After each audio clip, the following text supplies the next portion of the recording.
తండ్రి కుమార పరిశుద్ధాత్మ దేవునికి వందనాలు స్తోత్రాలు చెల్లించుకుంటూ ప్రియమైన దేవుని బిడ్డలారా, మీరందరూ క్షేమంగా ఉన్నందుకు దేవునికి వందనాలు చెల్లించుకుంటున్నాము. ఈ దినమందు పుట్టిన దినములు, వివాహ దినములు జరుపుకుంటున్న బిడ్డల నిమిత్తమై మేము ప్రార్థన చేస్తున్నాము. దేవుడు ఈ సంవత్సరాది నుండి సంవత్సరాంతం వరకు తన కనుదృష్టి మీ మీద ఉంచి కాపాడాలని, దేవుని యొక్క కృపలో మీరు వర్ధిల్లాలని మేము ఆశిస్తూ ప్రార్థన చేస్తున్నాం. దేవుడు అట్టి దీవెనలు మీకు అనుగ్రహించును గాక. దేవుడి దినమందు మనకిచ్చిన వాక్యము సమూయేలు 2వ గ్రంథము 22వ అధ్యాయం 29వ వచనం చదువుకుందాం. యెహోవా, నీవు నాకు దీపమై ఉన్నావు, యెహోవా చీకటిని నాకు వెలుగుగా చేయును. దేవుడి వాక్యం ద్వారా మనల్ని దీవించును గాక. ఇక్కడ యెహోవా నీవు నాకు దీపమై ఉన్నావు అని దేవుణ్ణి ఆశ్రయించిన వారు చెప్పగలుగుతున్నారు. మనము కూడా దేవుణ్ణి ఆశ్రయించినప్పుడు మనము కూడా అంత ధైర్యముగా నీవు నాకు దీపమై ఉన్నావు అని చెప్పగలుగుతాం. దీపమై ఉన్నప్పుడు దేవుడు మనకు అనేకమైన అద్భుత కార్యాలు చేస్తాడు, వెలుగులో నడిపిస్తాడు, చీకటి అనేది రాకుండా చేస్తాడు, చీకటి అనే మార్గంలో మనం నడవకుండా చేస్తాడు. ఆయన మనకి దీపమై ఉన్నప్పుడు దేవుడు మన ఎడల అత్యద్భుతమైన ప్రేమ చూపిస్తూ కాపాడుతూ పోషిస్తూ ఉంటాడు.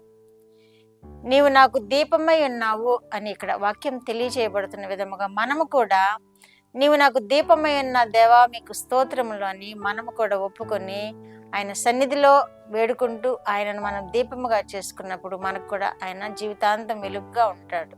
యెహోవా చీకటిని నాకు వెలుగుగా చేయను అని కూడా తెలియజేస్తున్నారు. చీకటి అనేది రాకుండా పోదు, సమస్యలు అనేవి రాకుండా పోవు, ఇబ్బందులు అనేవి రాకుండా పోవు. ఎందుకంటే మానవుల జీవితంలో ఇవి సహజమైనవి. ఈ సహజమైన జీవనంలో దేవుడు మన ఎడల ఉండినప్పుడు చీకటిని కూడా మనకి వెలుగుగా చేసే దేవుడుగా ఉన్నాడని వాక్యం తెలియజేస్తుంది. ఎన్నో పరిస్థితులను మనం చూస్తున్నాం. కొంతమంది జీవితాల్లో చీకటి కార్యాలు జరుగుతూ ఉన్నాయి. కొంతమందికి వెలుగు లేకుండా జీవించగలుగుతున్నారు, దీపము లేకుండా జీవించగలుగుతున్నారు. కానీ దేవుని కృప మనకు తోడుగా ఉండటాన్ని బట్టి మనము కూడా ఈ వాక్యము చెప్పగలిగిన వారముగా ఉన్నాము. నీవు నాకు దీపమై ఉన్నావు, నాకు చీకటిని వెలుగుగా చేయగలవు అని మనము కూడా చెప్పగలిగిన వారముగా ఉన్నాము.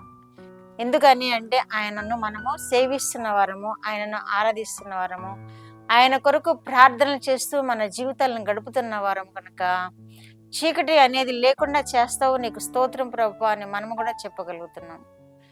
దీపమై మాకు వెలుగును అనుగ్రహిస్తున్న దేవుడుగా ఉన్నావని మనము కూడా వందనాలు స్తోత్రాలు చెల్లించగలుగుతూ ఉన్నాము.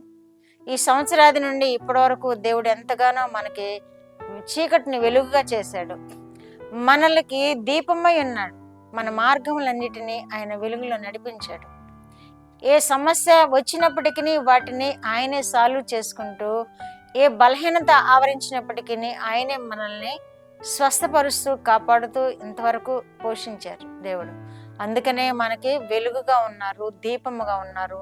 ప్రతి సమస్య, బలహీనత అనే చీకటి, సమస్యలనే చీకటి, ఇబ్బందులనే చీకటి ఇవేవి మనకి దరి చేరినప్పటికీ వాటిలో జయమునిస్తూనే మనల్ని కాపాడుతూ వచ్చారు. కానీ కనుక ఇక ముందు కూడా మనకి ఆ విధముగా సహాయపడే దేవుడుగా ఉన్నాడని మనం భావించి ఆయనకు వందనాలు స్తోత్రాలు చెల్లించుకుంటూ మన జీవితాలు గడుపుతాం. మరి ఒక చోట కీర్తనల గ్రంథము 27:1 యెహోవా నాకు వెలుగును రక్షణ అయి ఉన్నాడు, నేను ఎవరికి భయపడుదును అని కీర్తనకారుడు తెలియజేస్తున్నాడు. మనము కూడా చెప్పగలుగుతున్నాం, యెహోవా నాకు వెలుగును రక్షణ అయి ఉన్నాడు. మనకి వెలుగై ఉన్న దేవుడు, మనకి రక్షణగా వచ్చిన దేవుడు, మనకి రక్షణను అనుగ్రహిస్తూ మన రక్షణలో కొనసాగిస్తున్న దేవుడు మనకి అట్టి కృపలను అనుగ్రహిస్తూ ఉన్నాడు. ఈ కీర్తనకారుడు ఎంత ధైర్యంగా తెలియచేయగలుగుతున్నాడో మనము కూడా నాకు వెలుగును రక్షణ అయ్యునే ఉన్నాడు, నేను ఎవరికి భయపడతాను అని తెలియజేసిన విధముగా, సాక్షిగా నిలబడిన విధముగా మనకు కూడా దేవుడు ఈ సంవత్సరం అంతా వెలుగుగా ఉన్నాడు, రక్షణగా ఉన్నాడు. మనం ఎవరికి భయపడకుండా దేవుని కృపలో వర్ధిల్లగలిగాము, జీవించగలిగాము. ఇక ముందు కూడా ఆ విధముగా జీవించగలుగుతాం. ఇక ముందు కూడా ఆయనను బలముగా హత్తుకొని జీవించినప్పుడు, ఆయనను బలముగా సేవిస్తూ ఆరాధిస్తూ జీవించినప్పుడు ఇక ముందు కూడా మనము జయజీతం జీవించగలము. అట్టి కృప వినిచిన బిడ్డలందరూ పొందుకుందరుగాక. ప్రార్థన. మా దేవా, మా ప్రియ పరలోక ప్రభువా, మీ పరిశుద్ధ పాదములకు వందనాలు, స్తోత్రాలు. మా రక్షకుడైన యేసయ్య స్తోత్రములు. పరిశుద్ధాత్మ దేవా స్తోత్రములు. ఇచ్చిన వాక్యం కొరకు స్తోత్రములు. మీరు మాకు వెలుగై ఉన్నారు, రక్షణ అయి ఉన్నారు, చీకటిని మాకు వెలుగుగా చేస్తారు, మాకు దీపమై ఉన్నారు. మీకు వేలాది స్తోత్రములు. వింటున్న బిడ్డలందరికీ నాయన ఆ విధమైన ఆశీర్వాదాలు దయచేయండి. చీకటిని లేకుండా చేయండి, వెలుగుగా ఉండండి, దీపమై ఉండండి. ఆశీర్వదించండి, కాపాడండి, మహిమ పొందండి. యేసుక్రీస్తు వారి పేరిట ఈ మనవులు మీ పాదముల యొద్ద వేడుకుంటున్నాను పరమ తండ్రి. ఆమేన్.